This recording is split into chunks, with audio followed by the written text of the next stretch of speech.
출퇴근길에 듣는 돈 되는 이야기 머니카풀.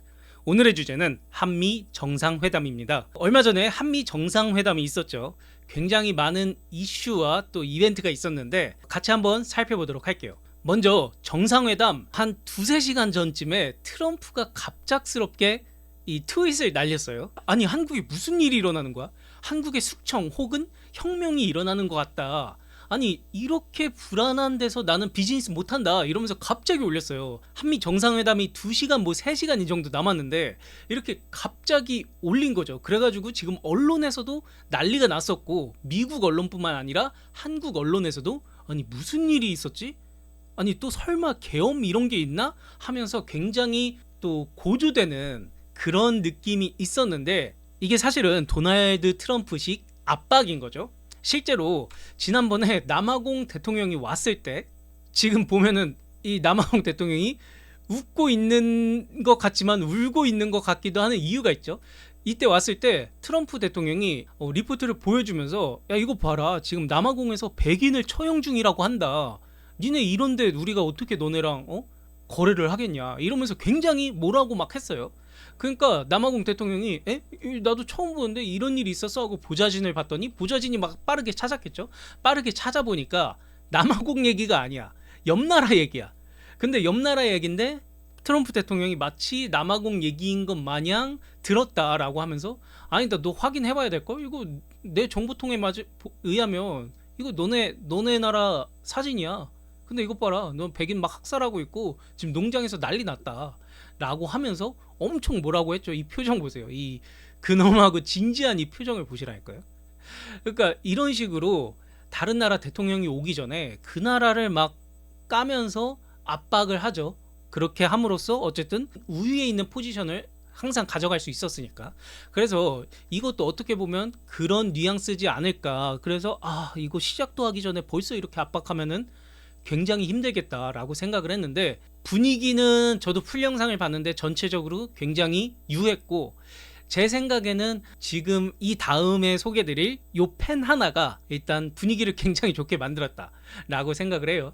그래서 그걸 보여주면 이게 사실상 이 메인 주제인 느낌이 있긴 한데, 그러니까 백악관에 들어오면은 무조건 이제 방명록을 쓰죠. 그래서 이재명 대통령이 이렇게 여기 보면은 이렇게 딱 해가지고 막 뭔가를 쓰고 있어요. 펜으로 해가지고 막 펜으로 뭔가 이렇게 쓰고 있는데, 지금 하도 도람프라고 했더니 도널드 트럼프가 지금 보고 있죠.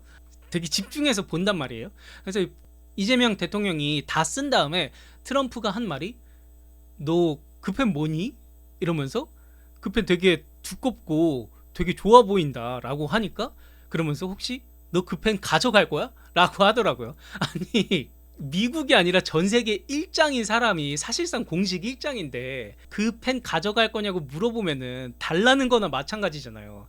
그러니까 이재명 대통령도 딱 보고 눈치를 보다가 혹시 너 이거 필요하면 가질래? 이렇게 물어본단 말이에요. 실제로 트럼프 대통령이 사인이 엄청 두꺼워요. 그래가지고 얇은 펜이 좀 안 좋다는 그런 얘기가 있었거든요. 그래서 굉장히 두꺼운 펜을 가져간 거죠. 그리고 트럼프가 그걸 보고 역시나 반응을 한 거예요. 되게 좋은데? 너 이거 어디서 샀어? 한국 거야? 막 이러면서 계속 물어본단 말이에요.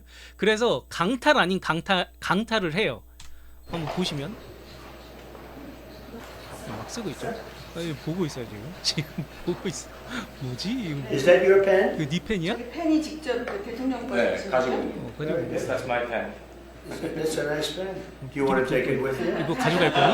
이게 물어보죠. 하신 거예요? 뭐 원하시면 I'll grab it 가지세요. by 강탈했어 걔. Oh, yeah. 그래서 이걸 보고 사람들이 아니 저 펜 어디 거냐 해서 이거 모나미 펜 거다 하면서 난리가 났죠. 바로 모나미 상한가. 무려 미국 대통령이 좋아서 다른 나라 대통령이 갖고 온 거를 강탈한 펜. 너무 좋죠. 바로 상한가 맞을만 합니다. 그러면서 상한가를 맞았는데 이게 사실은 잘못된 소문이긴 하거든요. 원래는 모나미 펜이 아니라 수제 만년필 제작업체인 제나일이란 곳에서 만들었어요. 근데 그 안에 있는 심이 모나미 거다라고 해가지고, 근데 그게 갑자기 와전되면서 모나미에서 이 펜을 만들었다 하면서 모나미 펜 주가가 이 다음날 그러니까 급등을 한 거죠.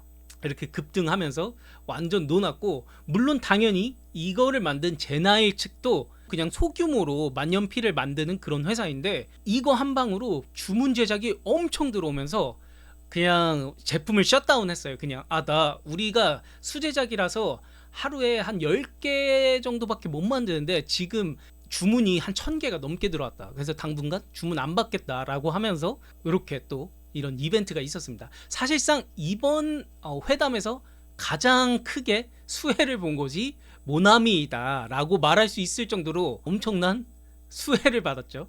그러니까 트럼프 대통령의 영향력이 이렇게 어마무시하다. 자, 그래서 이제 본격적으로 한번 그럼 회담에서 무슨 얘기를 나눴나 한번 볼 건데, 먼저 경제적인 부분에서 얘기를 해보면, 물론 이 뭐 관세 15%라든가 아니면 투자 3,500달러라든가 이런 거는 이 공식 회담에서는 얘기를 하지 않았어요. 지금 공식적인 자리가 있었고 비공식 자리에서 추가적으로 이제 협의를 하는데 공식 자리에선 얘기를 하지 않았어요. 근데 비공식 자리에서 이런 얘기를 했다라고 하는 MOU가 발표가 됐죠. 그래서 먼저 관세 15% 유지하자. 여기서 이제 우리 더 변경 안 할 거야. 너넨 확정이야 라고 했고, 그리고 반도체 배터리 조선 부분에서 우리나라가 미국에 3,500억 달러 정도를 투자해라 라고 해서 그렇게 한다고 했고, LNG 우리 에너지 강국인데 너는 왜 딴 데서 사? 우리한테 사 라고 해가지고 LNG도 1,000억을 구매하기로 했습니다. 그리고 이번 경제 분야에서는 가장 핵심이 이 마스가 조선협력인데, 마스가가 뭐냐, 원래 트럼프 대통령의 이 슬로건이 Make America Great Again, 그래서 마가였는데 여기에 쉽빌딩을 넣은 거죠. 그러니까 조선업. 그래서 미국 조선업을 다시 위대하게 라는 부분이에요. 이거는 실제로 이재명 대통령이랑 있을 때 이 이야기를 했어요. 그래서 하는 말이, 아니 우리가 세계대전 1차 대전 2차 대전 할 때만 해도 미국 조선업이 엄청나게 대단했다. 하루면 배 그냥 만들고 전투선 이런 거 그냥 하루면 만들었어. 근데 앞에서 실제로 이런 얘기를 했거든요. 앞에 있던 대통령들이 너무 무능하고 생각이 없고 경제 대통령이 아니라 이게 얼마나 중요한지 몰랐다. 그래서 이거를 그냥 다른 나라들한테 넘기다 보니까 지금 한국이 가장 잘 만들어서 점유율 1등이고 미국은 실제로 점유율이 1%도 안 된다. 그래서 지금 이거를 다시 내가 볼 때는 이거 우리가 다시 가져와야 돼. 그러니까 너네가 좀 도와줘. 이런 얘기를 한 거예요. 그래서 Make America Shipbuilding Great Again. 미국 조선업을 다시 위대하게, 여기에 fit 한 다음에 코리아, fit 코리아. 너네의 도움으로 우리가 다시 위대하게 가겠다라는 거죠. 왜냐면은 조선업 1등이 한국이니까. 그래서 이걸 통해서 뭐 주요 핵심 내용은 이거예요. 우리가 한국한테 배 많이 살게. 근데 배 많이 사는 거에서 그치면 안 되고 너네가 미국에다가 조선소 지어. 그러면은 거기에는 관세도 안 물리고 미국에서 지은 조선소에서 건조한 배로 너도 좋고 우리도 좋고 같이 윈윈 하자, 이런 내용이거든요. 그래서 한국 기업으로는 HD 현대랑 하나오션, 삼성중공업이 이제 미국 조선소 현대화 하는 거에 참여하고 훈련에도 참여하겠다. 그리고 하나오션 같은 경우는 필리 조선소를 이미 구매를 했는데 여기에 50억 달러를 투자를 하겠다. 그래서 연간 생산량이 현재는 2척인데 20척으로 증가할 수 있게 또 추가로 뭔가 투자를 하겠다, 이러는 거고, 이걸 통해서 너네는 그러니까 너네 우리 한국은 보조금 받을 수 있고 세제 혜택 받을 수 있다. 그러니까 너네도 윈, 우리도 윈. 이렇게 된 배경에는 사실 지금 미중 무역을 하고 있는데 프렌드 쇼어링을 하겠다, 이런 거죠. 그래서 사실상 전 세계 공식 서열 1위인 트럼프가 조선은 한국이 짱이야 라고 공식적으로 뭐 인정해 준 거나 마찬가지니까 긍정적인 평가라고 할 수 있죠. 그리고 이 일로 인해서 미 해군이 좀 더 현대화할 수 있고, 그리고 이로 인해서 동맹 네트워크도 강화할 수 있다는 그런 평가를 받고 있습니다. 하지만 이게 그렇게 긍정적인 평가만 있는 것은 아니거든요. 자, 부정평가를 보면은 먼저 존스 액트라는 걸 알아야 돼요. 존스 액트. 존스 액트가 뭐냐? 존스 액트는 미국의 상선 해운법인데, 쉽게 생각하면 미국에서 미국으로 뭔가 배를 통해서 운송을 하려면 그 배는 반드시 미국에서 건조되어야 한다라는 그런 법이에요. 그 이외에도 막 여러 개 있는데 조건 중에 하나가 그거예요. 그래서 아무리 우리가 배를 한국에서 만들어서 미국에 판다고 해도 뭐 예를 들어 미국 LA에서 뉴욕으로 뭐 보낸다거나 하는 거는 불가합니다. 이 존스 액트라는 법 때문에. 대신 미국에서 한국으로는 보낼 수가 있어요. 그러니까 해외로는 가능한데 국내끼리는 안 된다 이거죠. 국내 도시에서 왔다 갔다 하려면 그 배는 반드시 미국 내에서 건조되어야 한다는 조건이 있습니다. 그래서 아무리 미국이 우리나라에서 배를 산다고 하더라도 완전하게 이용할 수 없기 때문에 계속 미국에다가 조선소를 지어서 거기서 배를 건조하라고 하는 이유가 이것도 있는 거죠. 그렇게 해야지 미국 국내에서도 왔다 갔다 하면서 그 배를 쓸 수 있고 해외로도 왔다 갔다 하면서 쓸 수 있으니까. 근데 이렇게 하면은 어쨌든 거기에 우리가 조선소를 짓고 기술을 이전하는 거나 마찬가지잖아요. 그러니까 기술을 이전했을 때 우리나라가 지금 현재 세계 1위인데 이 기술을 어떻게 보면은 그 관세라는 것 때문에 뭐 공짜는 아니겠지만 날로 주는 거나 마찬가지란 말이죠. 그래서 이런 리스크가 있기 때문에 좀 부정적인 평가도 많고, 우리가 1위인데 1위 기술을 다 이전했을 때 그 1위를 온전하게 보존할 수 있겠냐, 어쨌든 조금이라도 타격이 있지 않겠냐라는 평가가 있는 거죠. 그리고 마스가라는 게 아까 말씀드린 것처럼 현재 우리 대한민국이 조선 1위지만 미국은 저 하위에 있단 말이에요. 그러니까 조선업이 완전히 망했어요. 근데 이거를 그 사람들을 또 트레이닝 해야 되고 또 조선소도 지어야 되고 그 조선소 지은 다음에 또 추가적으로 유지보수도 해야 되고 이러다 보면은 최소 5년 정도가 걸릴 거라고 사람들이 평가를 하고 있어요. 그래서 실질적으로 마스가를 했을 때 효과가 5년 후에나 나타날 수 있는데 5년 후에는 트럼프는 없단 말이죠. 트럼프는 없는데 이거를 굳이 할 필요가 있을까? 마스가 효과가 엄청 뒤늦게에서나 나올 텐데 이거를 굳이 할 필요 있냐라는 그런 평가가 있습니다. 이게 좀 어려운데 이것보다 더 어려운 게 바로 주식이죠. 어쨌든 미국이랑 다시 우리가 협업해가지고 배도 만들고 배도 팔고 우리가 도와주겠다라고 하면은 제 생각엔 호재가 아닌가 싶은데, 그런 다음에 바로 주가는 폭망했죠. 조선주의 대표라고 할 수 있는 하나오션 그리고 HD 한국조선해양 둘 다 마이너스 5%, 6%를 찍어버렸어요. 아마도 이 긍정적인 평가보다는 이 부정적 효과가 더 크다고 사람들은 판단을 한 것 같습니다. 물론 이것뿐만 아니라 지난 1년 동안을 보면은 이 두 개 주식 다 거의 한 5배가 올랐어요. 1년 동안 5배. 그러니까 최저점이 하나오션 같은 경우는 최저점이 거의 한 2만 원 언저리, 2만 원 그 근처였는데 지금 10만 원 갔죠. 그러니까 이미 너무 많이 올랐기 때문에 원래 주식은 기대로 오르는 거잖아요.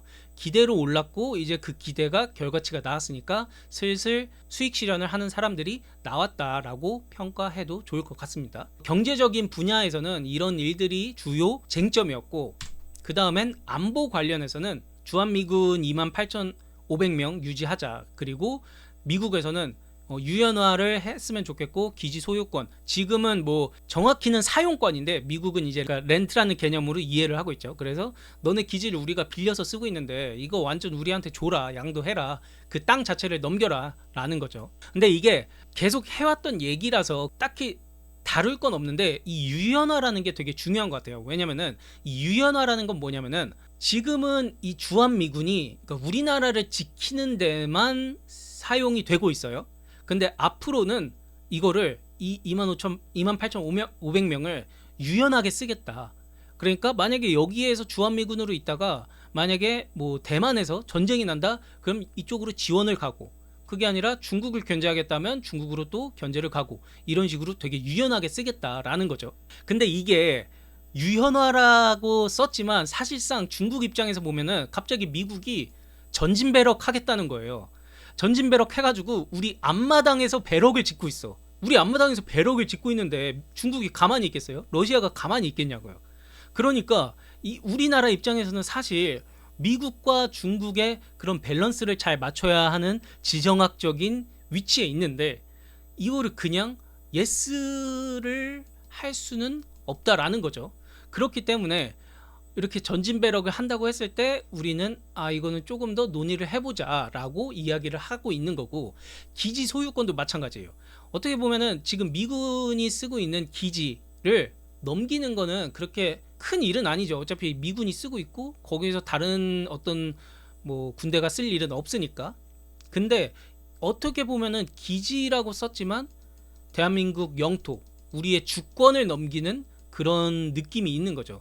그러니까 주권을 넘겨라라고 이렇게 해석할 요지도 있기 때문에 우리는 이게 쉽지 않을 거다. 그거를 국회에서 그대로 받아줄까? 그래서 안보 부분도 이렇게 얘기를 나눴고, 그리고 대북 관련해서도 이야기가 많이 나왔어요. 근데 이것도 참 재밌는 게 시작은 사실 대북 얘기가 아니었죠. 트럼프가 이런 얘기를 해요. 우리 좀만 있으면 올림픽 한다. 너네도 올림픽 했는데 되게 성공적으로 하지 않았냐. 근데 성공적으로 하는 데 있어서 내가 또 관여를 했다라고 하면서 자기 자랑을 막 합니다. 그러니까 어떻게 관여를 했냐 하면은, 원래 너네가 올림픽 한다고 했을 때 북한이 핵 쏠까봐 아무도 표를 안 샀다. 근데 내가 김정은이한테 얘기해가지고, 야 너네도 그러지 말고 참가해. 올림픽 참가하고 서로 좋게 좋게 하자.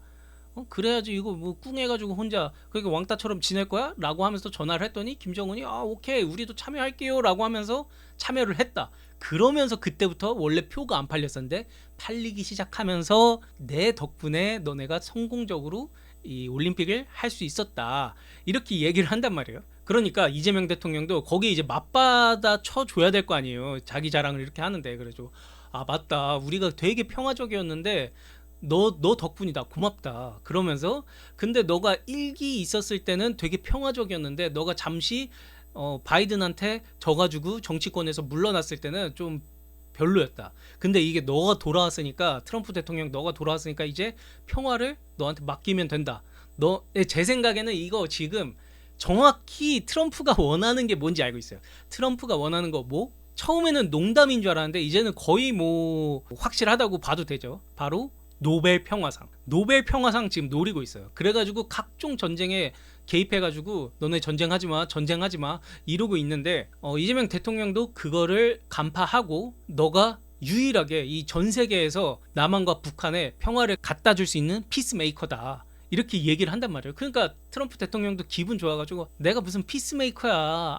너도 더 잘할 수 있잖아. 너가 더 잘할 수 있어. 라고 하니까 이재명 대통령이 아니다. 나는 너가 이렇게 피스를 가져주는데 일조하는 페이스메이커가 되겠다 라고 하면서 굉장히 티키타카를 잘 했죠. 이 노벨 평화상을 타는 데 있어서 북한만한 소재가 없어요. 이 전 세계에서 유일하게 분단 국가인 남한과 북한을 잘 이렇게 평화적인 분위기를 만드는데 조성하면은 아무래도 노벨 평화상을 타는데 굉장히 큰 효과가 있겠죠. 이제 그런 말을 하면서 내가 김정은이랑 친한데 정은이랑 올해 안에 한번 만날 계획이 있어. 그러면서 이재명 대통령한테 이재명 대통령도 오고 싶으면 말해. 내가 같이 한번 만나자고. 삼자대면 하자. 같이 오해도 풀고 만나면 좋잖아. 막 이러면서 얘기를 해요. 그러니까 이재명 대통령도 불러만 주면은 너무 감사하다고. 근데 어쨌든 이 평화를 가져다 줄 수 있는 건 너밖에 없다. 트럼프 대통령 너밖에 없으니까 너가 진짜 잘 해줘야 한다. 그러면서 이제 막 북핵 얘기도 해요. 북핵 얘기도. 북핵 우리가 만나가지고 셋이서 만나서 북한 비핵화를 우리가 논의해보자. 하면 된다. 이러면서 내가 지금 중국이랑 러시아랑 비핵화 관련해서 얘기를 하고 있어. 근데 북한도 같이 얘기해볼게. 이거 내가 김정은이랑 친하잖아. 말하면 아마 들을 거야. 이러면서 지금 얘기를 하는데 가장 먼저 떠오르는 게 바로 이거죠.